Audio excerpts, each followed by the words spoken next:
परमपिता परमात्मा के प्यारी आत्माओं, आप सबको कोटि कोटि नमस्कार। जैसे कि इस ज़िंदगी के बीच में हम आए हैं, तो वैसे ही साल साल बाद हमारा जन्म बदलता है। ऐसे तो हम ना हमारा आदि है ना हमारा अंत है। जैसे परमात्मा का आदि अंत नहीं है, वैसे आत्मा का भी आदि अंत नहीं है। पर लेकिन जिस शरीर के अंदर आत्मा आती है, उसका आदि भी है, उसका अंत भी है। चाहे कोई अवतार आए, चाहे कोई संत आए, चाहे कोई महापुरुष आए, सबकी उम्र निश्चित होती है और उस उम्र में जो भी उसने करना है वो कर सकता है। इस करके शरीर के हिसाब से आज मेरा जन्मदिन है, तो आप सबको परमात्मा की तरफ से बहुत बहुत खुशी मिले जन्मदिन के ऊपर। तो यही मेरी शुभकामना है। आपको परमात्मा अच्छा रखे, परमात्मा अपने साथ आपको जोड़ के रखे, ताकि जिस तरह से सारे संसार में आए हैं, मैं भी एक छोटा सा दास हूँ, तो मैं भी इस काम में काफ़ी देर से लगा हुआ हूँ। और ये सारी कृपा मेरे सतगुरु परम संत ठाकुर सिंह जी महाराज जी की है, जिन्होंने मेरे पर कृपा करके अपने नाम की दृष्टि डालकर मेरे को इस काम में लगाया है।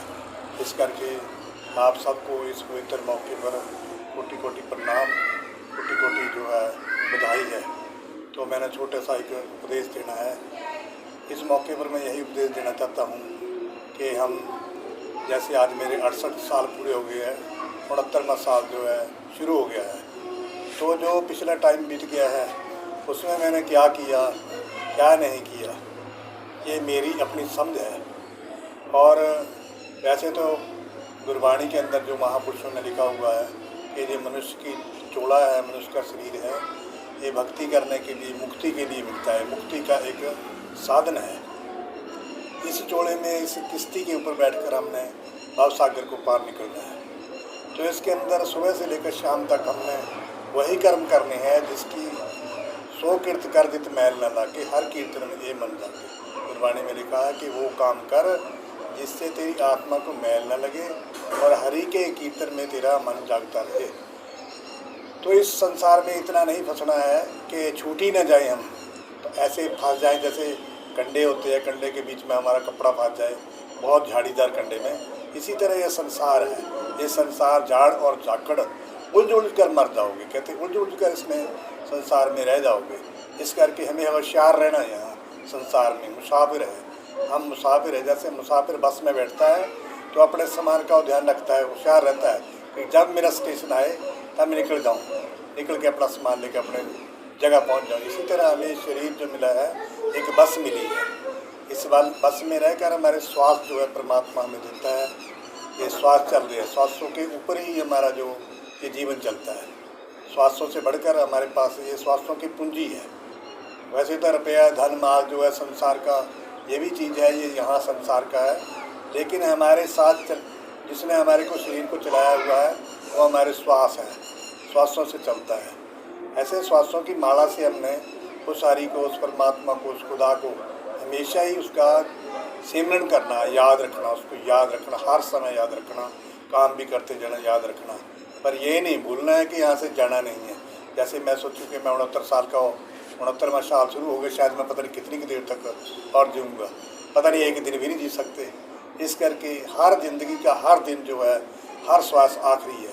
तो आखिरी श्वास में भी हमें परमात्मा का भजन जड़ा है वो करना चाहिए। इस करके मैं सारे जो भारतवासी इन सब को यही कहता हूँ कि प्रेम से रहो संसार में।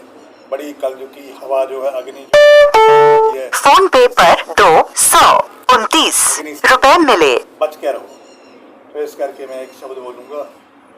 ये शब्द है गुरबाणी का, ये शरीरा मेरे या इस जग में आए के, या तुझ कर्म कमाया, धर्म कमाया तुद शरीरा, धर्म कमाया तुद शरीरा, प्यारे जा तू जग में आया, है शरीरा मेरे या जिन हर तेरा रचन रचया, जिन हर तेरा रचन रचया, सो हर मन न बसाया। गुर प्रसादी हर मन वसया, गुर प्रसादी हर मन वसया। पूरब लिखिया पाया, प्यारे पूरब लिखिया पाया। कहो नानक ए शरीर परवान हुआ, कहो नानक ए शरीर परवान हुआ। जिन सतगुर सो चित लाया, जिन सतगुर सो चित लाया। वाणी के अंदर महाराज कहते हैं, श्री गुरु ग्रंथ साहब जी की वाणी है, पूर्ण महापुरुषों की वाणी है। जो भी परमात्मा का हुक्म संसार के लिए आता है, परमात्मा की तरफ से वो संतों के जरिए आता है, संतों के साथ होकर आता है। इस करके महाराज कहते कि शरीर, ए शरीरा मेरे तू इस जग में आया, क्या तू कर्म बनाया। कहते ऐसा कौन सा कर्म किया है जिसमें तेरे को ये मनुष्य का शरीर मिला। इतना भाग से शरीर मिलता है, किस्मत से शरीर मिलता है, तो हमें मिला हुआ है। कहते कर्म कमाया तुझ शरीर जे तू जग में आया। प्यारे, जब तू कोई अच्छा कर्म किया है, तेरे द्वारा कोई अच्छा कर्म किया गया, किसी भी जुनी में किया गया, तो तेरे को उसके मुनाफे में ये जो मनुष्य का जन्म मिला है और आया है इस जन्म में तो अब ये देखना कि जिन हर तेरा रचन रचा, ये मेरे शरीर इसने तेरी ये रचना रची है। हाथ बनाए या उंगलियां बनाई हैं, पैर बनाए, आँख बनाई, कान बनाए, शरीर के ऐसे ऐसे अंग लगाए जो कि हजारों करोड़ों रुपए में भी नहीं मिल सकते, कोई लगा नहीं सकता। ये परमात्मा ने हमारे अंदर ही माता के गर्भ में सारी चीज़ें बनाई है। कितना हमारे ऊपर उसका परोपकार है, कितना उसने हमारे ऊपर उपकार किया हुआ है। इस करके हम उसके कितने ही कर्जदार हैं परमात्मा के, जिसने हमें शरीर दिया और शरीर की रचना की है और सही शरीर है। तो इस करके दिन हर तेरा रचन रचया, सो हर मन न बसाया। कि हे इंसान, तेने जो इसने तेरी रचना की है उसको तेने हरि को मन में नहीं बसाया है। गुरु प्रसादी हर मन बसे। कहते उस हरि का मन में बसना अपने आप से नहीं बच सकता, इस संसार की संगत से नहीं बनेगा। हम संसार में मिलते हैं माताओं पिताओं से, जिंदगी बहनों भाइयों से मिलते हैं, कोई भी हमारे को हरि की तरफ जाने का रास्ता नहीं बताता। तो वो कहाँ से मिला? गुरु प्रसादी हर मन बसे। कि गुरु की कृपा से हमारे मन में हरि का नाम बसा है और पूर्व लिखा पाया, क्योंकि हमारे किस्मत में पूर्व का लिखा हुआ था।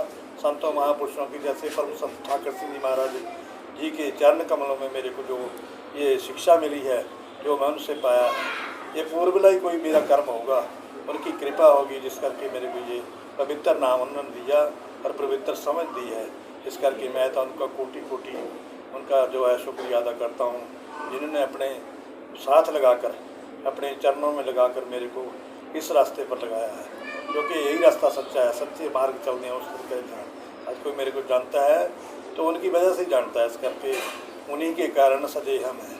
नहीं तो मोह से गरीब यहाँ करोड़ों पर। 10वें पातशाह कहते हैं कि हम भी गुरु की संगत की कृपा से ही यहाँ सजे हैं। कहे नानक के शरीर परवान हुआ, जिन सतगुरु से चित है। गुरु नानक देव जी महाराज अपनी वाणी में कहते हैं, उसी का शरीर जो है परवान हुआ, उसी का मंजूर होता शरीर जिसने अपने सतगुरु के कहने के मुताबिक अपने चित्त को, अपने मन को, अपने वृत्ति को उसके रास्ते पर लगा दिया।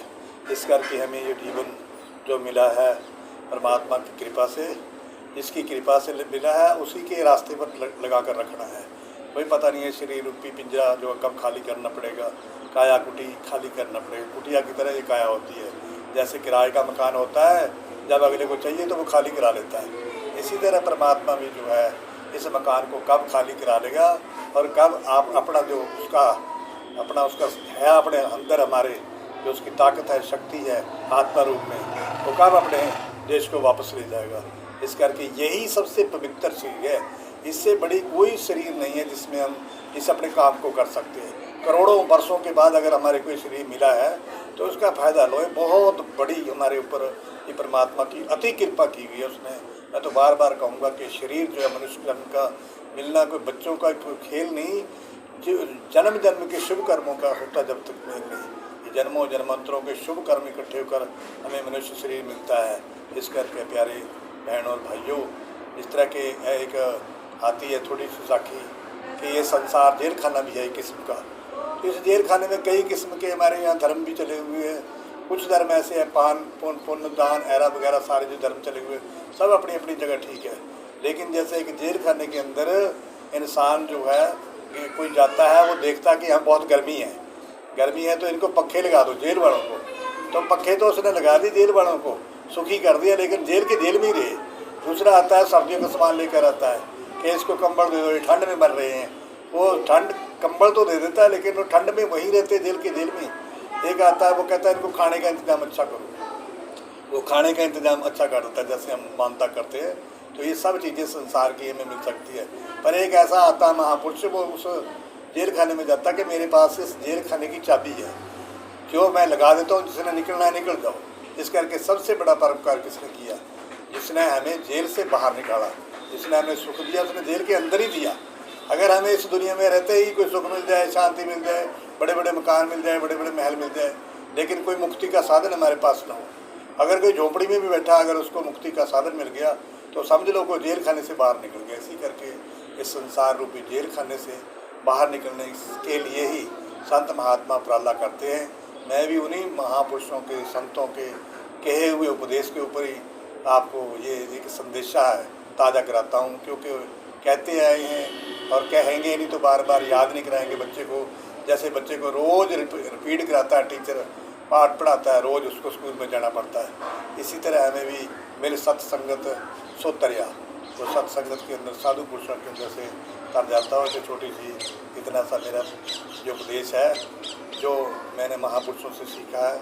मैं तो एक छोटा मोटा एक गुणी ज्ञानी भी इतना नहीं हूँ, आम इंसान हूँ। तो इस करके आपके आगे सबके अंदर बेनती यही है कि आपने जिस काम के लिए आए हैं उस काम को अपनी अवधि के अंदर कर लेना है। ये काम कर लिया, पर भजन कर लिया तो सब कुछ कर लिया, भजन नहीं किया तो दुनिया भर की माया भी इकट्ठी कर ली, उसका कोई फायदा नहीं होगा। पता नहीं कब हम उससे अलग हो जाएंगे, शरीर से भी अलग हो जाएंगे। इस करके कोई उम्र नहीं देखता परमात्मा। तो इस करके जो ये उम्र हुई है पीछे बीती है भी गुरु के चरणों में निकली है, और आगे भी मैं यही बेनती करता हूँ कि आपकी सेवा और गुरु के चरणों में ये जिंदगी लगे। धन सतगुरु, धन धन भारतवासी।